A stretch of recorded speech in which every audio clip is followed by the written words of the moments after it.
मैं भरतपुर में स्थित डीग महल बोल रहा हूं। राजस्थान के डीग शहर में स्थित मैं अपने जल महल के लिए तो प्रसिद्ध हूं ही, लेकिन यहां आपको 10 या 20 नहीं बल्कि कुल मिलाकर 2200 फव्वारे देखने को मिल जाएंगे, जो कि यहां आने वाले और होने वाले महोत्सव में अलग अलग रंग भरकर चलाए जाते हैं। मेरे यहां आज भी उस जमाने का गीजर सिस्टम मौजूद है जिससे यहां पानी गर्म किया जाता था। 45 एकड़ के विशाल क्षेत्र में फैले मेरे इस महल का पहला भाग जाट शासक बदन सिंह द्वारा सन 1722 में बनवाया गया था और उनके बाद के राजा मेरे विस्तार और नवीनीकरण का काम करवाते रहे। सन 1768 में जब महाराज जवाहर सिंह ने दिल्ली के लाल किले और आगरा के किले पर हमला किया था, तब वो मुगलों से नूरजहां का यह झूला तो जीत कर लाए ही थे, बल्कि ये पूरी इमारत यानी कि नूरजहां के बच्चों का मदरसा भी वहां से टुकड़ों में लेकर आ गए थे, जिसके बाद में यहां लाकर इसे जोड़ा गया। मेरे आज भी वो तोप रखी है जिससे महाराज जवाहर सिंह ने दिल्ली के लाल किला पर गोले दागे थे। कहा जाता है इस तोप की धमक इतनी तेज थी कि इसको चलाने वाला सिपाही इसकी बत्ती में आग लगाकर तालाब में कूद जाया करता था, जिससे कि उसे कान के पर्दे ना फटे। मुझ में बनी पानी की टंकी में 6 लाख गैलन पानी इकट्ठा करके रखा जा सकता है, जिसको भरने में उस जमाने में करीब 1.5 महीना लगता था, लेकिन अब इसको 4 से 5 दिनों में भर लिया जाता है। इन सब चीजों के अलावा आपको मेरे यहां महाराज का पर्सनल कॉन्फ्रेंस हॉल भी देखने को मिल जाएगा, जिसके अंदर वो खास लोगों से मिला करते थे और बाहर बैठकर आम जनता से मिलते थे। यही नहीं बल्कि यहां महाराज का अखाड़ा और एक 400 साल पुराना हनुमान मंदिर भी है, जिसमें लगी मूर्ति हकीक पत्थर से बनाई गई है और ऐसी मूर्ति आपको पूरे देश में कहीं और देखने को नहीं मिलेगी। मैं राजस्थान के भरतपुर से 37 किलोमीटर और आगरा से 92 किलोमीटर की दूरी पर स्थित हूं। आपको बता दूं, मेरी इस जगह को जल महलों की नगरी भी कहा जाता है। यहां स्थित मैं अपने फाउंटेन्स के लिए प्रसिद्ध हूं। आपको जानकर हैरानी होगी कि यहां कुल मिलाकर 2200 फाउंटेन हैं, जो कि अलग अलग रंग भर के आज भी बिना बिजली के इस्तेमाल के चलाए जाते हैं।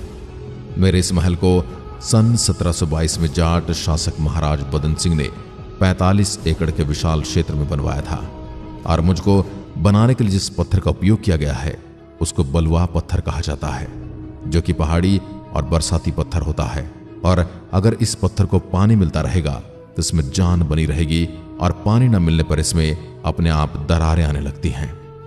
आप जब भी मेरे से साक्षात्कार होने आएंगे, आपको मेरे सामने एक तालाब दिखेगा। इसको गोपाल सागर कहा जाता है। गोपाल सागर जिसका पानी गुड़गांव की नहर से आता है और मेरे दूसरी तरफ में जो तालाब है उसका नाम है रूप सागर, जिसके पानी का कनेक्शन अंडरग्राउंड है। मैं महाराज बदन सिंह की राजधानी हुआ करता था। यहां वह सिर्फ सावन और भादों में यानी कि केवल 4 महीने के लिए रहा करते थे। 2 महीने बारिश के मौसम में और 2 महीने गर्मियों में, और बाकी समय वह भरतपुर में रहते थे। मेरे सामने वाले हिस्से को कहा जाता है सावन भवन, जिसमें महाराज सावन में बैठा करते थे। मेरे यहां पर आखिरी शासन सन 1929 में महाराज ब्रजेंद्र सिंह का रहा, जिन्होंने मुझ में फर्नीचर लगवाया था और मेरी खिड़कियों में उस समय पर्दे लग रहे थे। तालाब के पीछे में जो आपको पेड़ नजर आएंगे, वहां 12 एकड़ में फैला महाराजा द्वारा बनाया गया फूलों का बगीचा है। आपको मेरे यहां एक इमारत दिखेगी जिसे गोपाल भवन कहा जाता है। इसके पीछे का हिस्सा 4 मंजिल का है। लेफ्ट और राइट साइड के हिस्से में 2 मंजिल हैं और सामने का हिस्सा 1 मंजिल का है। यह उस समय का गीजर हुआ करता था जिसमें पानी गर्म किया जाता था।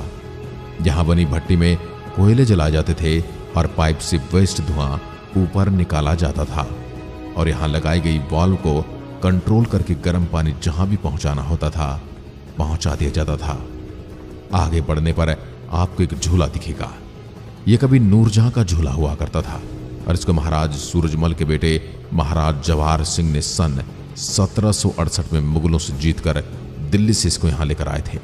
यही नहीं बल्कि वह मुगल बादशाहों का एक पलंग भी लेकर आए थे, जिस पर उनके मृत शरीर को नहलाकर शमशान ले जाया जाता था। यहां पर आपको एक 400 वर्ष पुराना हनुमान जी का मंदिर भी दिखाई देगा, जो बहुत ही दर्शनीय है। आइए आपको इसके अंदर लिए चलते हैं। और इसके बारे में जानते हैं।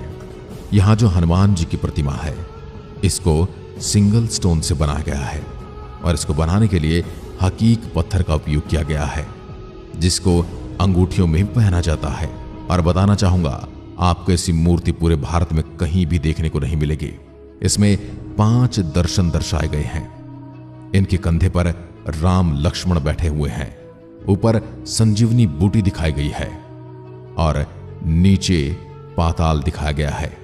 हनुमान जी जब संजीवनी बूटी लेकर आए थे तो भरत जी ने एक ब्रह्मास्त्र चलाया था और यहां नीचे में जो इनके पैर पर काले रंग का जो निशान है, इससे ब्रह्मास्त्र को दर्शाया गया है और यह उनकी नसें दर्शाई गई हैं। जो इस तरह से इस प्रतिमा में 5 दर्शन दर्शाए गए हैं। आपको मेरे यहां एक बहुत सुंदर संगमरमर का पत्थर दिखेगा। इसको भी राजा दिल्ली से मुगलों से जीत कर यहां लेकर आए थे। तो पहले मैंने आपको सावन भवन दिखाया और यह सामने जो इमारत आप देख रहे हैं, यह भादो भवन। तो सावन के महीने में राजा यहां बैठा करते थे और भादो यानी कि गर्मियों के मौसम में वह इस भवन में बैठा करते थे। मैं बताना चाहूंगा, मेरे यहां लगे 2200 फुव्वारे साल में केवल 2 बार चलाए जाते हैं। एक अमावस्या के समय और दूसरी बार दोज में, यानी कि जब यहां ब्रज महोत्सव का आयोजन होता है। खास तौर पर ये फुव्वारे एक ही जगह से जुड़े हुए हैं और ये सभी एक साथ चलते हैं। यहां से 2 किलोमीटर के दायरे में राजा महाराजा के पुराने गड्ढों में भी फुव्वारे लगे हुए थे और मेरे इसी महल से वो फुव्वारे जुड़े हुए हैं और इन्हीं के साथ वो भी चलते हैं। आपकी जानकारी के लिए बता दूं, महाराज जवाहर सिंह ने सन 1768 में दिल्ली के लाल किले पर हमला किया था और उसके बाद उन्होंने आगरा के किले पर हमला किया था। तो ये जो इमारत आप देख रहे हैं, इसको महाराजा जवाहर सिंह दिल्ली से उखाड़ कर लाए थे, जो कि नूरजहां के बच्चों का मदरसा हुआ करता था। इसको अलग अलग हिस्सों में लाया गया था, जैसे कि सामने वाला दरवाजा उखाड़ा और इस पर नंबर डाल दिए गए। तो इस तरह से इस इमारत के अलग अलग हिस्सों को यहां लाकर बिना चुने या गारे का उपयोग करके जोड़ा गया था। आपको इस इमारत में काले रंग की कीलें दिखाई देंगी। ये एक दूसरे में फंसी हुई हैं, यानी कि है इंटरलॉकिंग के लिए इस्तेमाल की गई थी। इस इमारत का अधिकतर भाग आपको सफेद संगमरमर का दिखाई देगा और इसकी दीवारें आपको खूबसूरत कलाकारी से भरी हुई दिखाई देंगी। इस इमारत को कहा जाता है सूरज भवन और सामने जो इमारत आप देख रहे हैं, उसको कहा जाता है हरदेव भवन। इस हरदेव भवन का पहला हिस्सा और डीग का किला महाराजा बदन सिंह ने सन 1722 में बनवाया था। अपनी रियासत को संभालने के लिए महाराज कुछ समय यहां रहा करते थे। बाद में यह हरदेव भवन उन्होंने अपनी दासियों को दे दिया था और उनके सारे कार्यक्रम यहीं पर आयोजित किए जाते थे। आगे चलने पर आपको एक और इमारत दिखाई देगी। इसकी छत पर एक कोने से लेकर दूसरे कोने तक एक पानी का टांका बना हुआ है, जिसमें 6 लाख गैलन पानी इकट्ठा करके रखा जाता है। इसकी दीवारों में छेद किए गए हैं और हर छेद के नीचे 3 छेद और हैं, जो हाई और लो प्रेशर मेंटेन करने का काम करते हैं। पानी भरने से पहले इन छेदों को लकड़ी की डांट से बंद कर दिया जाता है और फिर मोटर का इस्तेमाल करके इसमें पानी भरा जाता है। इसके चारों कोनों पर कुएं बने हुए हैं और नीचे ढलान नुमा कच्चे रास्ते बने हैं। उस समय इसमें पानी भरने में लगभग 1.5 महीना लगा करता था, लेकिन अब क्योंकि यह वाटर वर्क सप्लाई देता है तो यह 4 से 5 दिन में पूरा भर जाता है। यहां लगे फव्वारे का कनेक्शन नंबरों से किया जाता है, तो किसी छेद से 1 फव्वारा जुड़ा है तो किसी से 10 फव्वारे जुड़े हैं और किसी से 5।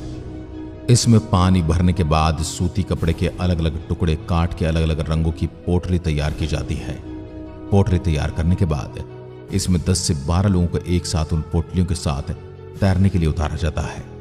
उसके बाद वह लोग लकड़ी की डांट को निकालते हैं और 1 फुट अंदर लगी अष्ट धातु की जाली पर इन पोटलियों को मलते थे और इस तरह से यहां लगे फव्वारों में से अलग अलग रंगों का पानी निकलने लगता था। और ब्रज महोत्सव के दौरान इन रंग बिरंगे फव्वारों को देखने हजारों की संख्या में लोग यहां आते हैं। आगे आपको किशन भवन दिखेगा, जो कि महाराज का पर्सनल कॉन्फ्रेंस हॉल हुआ करता था। इसमें वह अपने खास लोगों से भेंट किया करते थे। बाहर आपको जो चौकी नजर आ रही है, यहां पर अपनी चेयर पर बैठकर वह आम जनता से मिलकर उनकी परेशानियां सुना करते थे और उनका समाधान किया करते थे। यहां जो आपको हुक्स दिखाई दे रहे हैं ना, इनमें गर्मी के समय तंबू यानी कि टेंट्स लगा दिए जाते थे, जिससे कि आम जनता को बैठने में कोई तकलीफ ना हो। मेरे यहां कुल मिलाकर 13 राजाओं ने शासन किया था, जो कि जाट शासक थे। और आश्चर्य की बात यह है, किसी संत ने यह पहले ही भविष्यवाणी कर दी थी कि आप 13 पीढ़ी तक शासन कर पाएंगे। इसलिए किशन भवन के सामने ये 13 फव्वारे लगा दिए गए थे। इस किशन भवन के अंदर में सभी 13 राजाओं की फोटो लगाई गई है, यह जो आप आज भी देख सकते हैं। आगे चलकर आपको केशव भवन दिखता है। इसको कमल बुज के नाम से जाना जाता है, क्योंकि इसको कमल की आकृति देकर बनाया गया है। इस इमारत को बारादरी के नाम से जाना जाता है। यहाँ ये सारे पिलर्स जो आप देखेंगे ये अंदर से खोखले हैं और इनमें अष्टधातु की मोटी मोटी लाइंस डाली गई हैं। यहाँ आपको बीच में और किनारे पर कुल मिलाकर लगभग 350 फव्वारे देखने के लिए मिल जाएंगे। जब सावन भादों में यहाँ महाराज बैठा करते थे तो पानी के टांके से पानी को प्रेशर से छोड़ा जाता था और इन पिलर्स में से ऐसी आवाजें आती थी जैसे कि सावन भादों में बादल गरज रहे हों। जब ये फव्वारे चलते थे तो इनमें रंगीन पर्दे बन जाया करते थे और किसी को यह मालूम नहीं चलता था कि अंदर महाराज के साथ कौन बैठा है। इसके सामने आपको एक तालाब दिखाई देगा। इस सामने वाले तालाब को कहा जाता है रूपसागर। और सामने में जो महल आपको दिखेगा वो है शीश महल, जो कि 1722 में महाराज बदन सिंह द्वारा बनवाया गया था। सामने डीग का किला है, जिसका अधिकतर भाग अब खंडहर हो चुका है।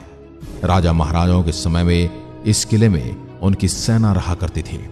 इसके ऊपर एक तोप रखी हुई है जिसको कहा जाता है लाखा तोप, जिससे महाराज जवाहर सिंह ने दिल्ली के लाल किले को तोड़ने के लिए 2 गोले दागे थे। बताया जाता कि जब इस तोप से गोले दागे गए थे तो जिन माता बहनों के पेट में गर्भ थे उन सभी का गर्भपात हो गया था और कई माताओं के बच्चे 2 महीने पहले ही जन्म ले गए थे और कई लोग बहरे हो गए थे। इसकी धमक इतनी तेज थी कि सिपाही बत्ती में आग लगाकर पानी में कूद गए थे, जिससे कि वो बहरे न हो जाएं। आगे चलकर आपको एक इमारत दिखेगी। यह महाराज का अखाड़ा यानी कि रेसलिंग हॉल हुआ करता था, जिसमें वह खुद तो कुश्ती लड़ाई करते थे, साथ ही पहलवानों को भी तैयार किया करते थे।